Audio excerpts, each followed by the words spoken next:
कुछ कुछ इस तरह के सेंटेंस होते हैं, जैसे तुम्हें बात करने की आदत है, तुम्हें लड़ाई करने की आदत है, तुम्हें चाटने की आदत है, तुम्हें पढ़ने की आदत है, तुम्हें रोने की आदत है, उसे खेलने की आदत है। तो दोस्तों, इस प्रकार के सेंटेंस को बनाने के लिए हम जिस स्ट्रक्चर का इस्तेमाल करते हैं वो है you have it to. You have it to.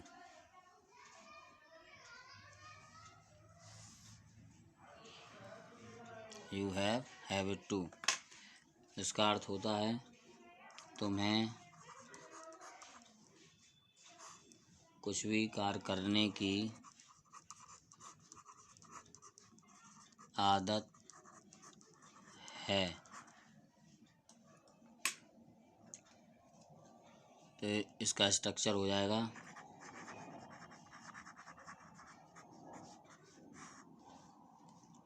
सबसे पहले हम लिखेंगे सब्जेक्ट, उसके बाद लिखेंगे हैज़ या हैव, उसके बाद लिखेंगे have it to. Have it to.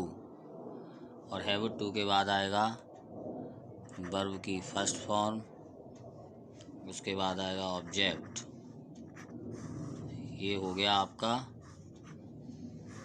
Have it to का स्ट्रक्चर।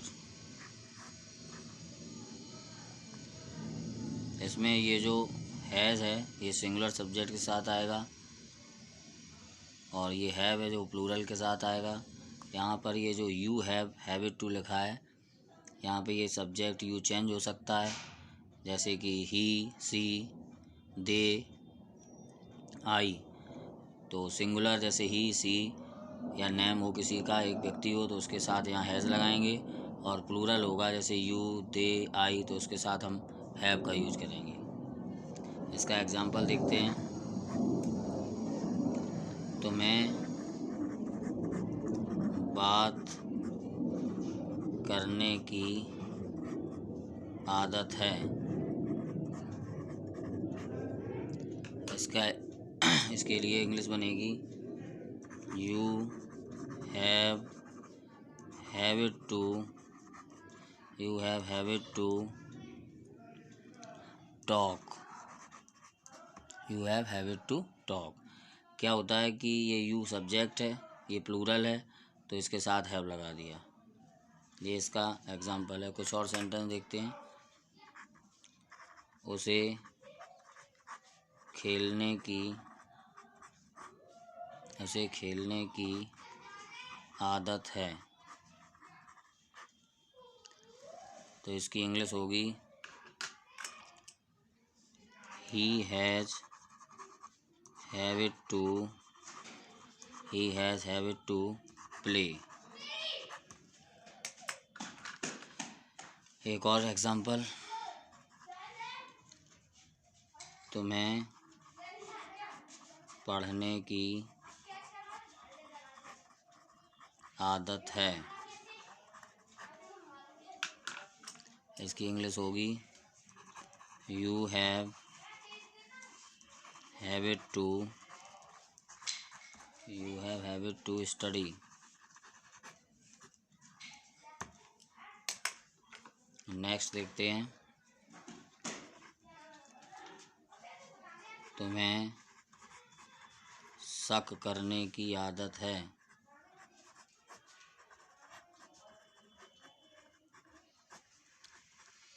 तुम्हें शक करने की आदत है।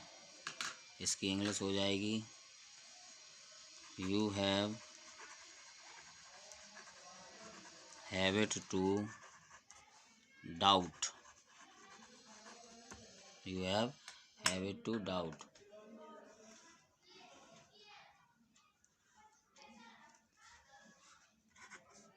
उसे रोने की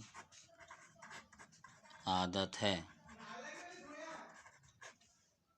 उसे रोने की आदत है। तो he has habit to cry. He has habit to cry. एक बार फिर देखते हैं। ये जो हैज़ है ये सिंगुलर में, हैव है ये प्लूरल में, अकॉर्डिंग टू सब्जेक्ट। एक और एग्जांपल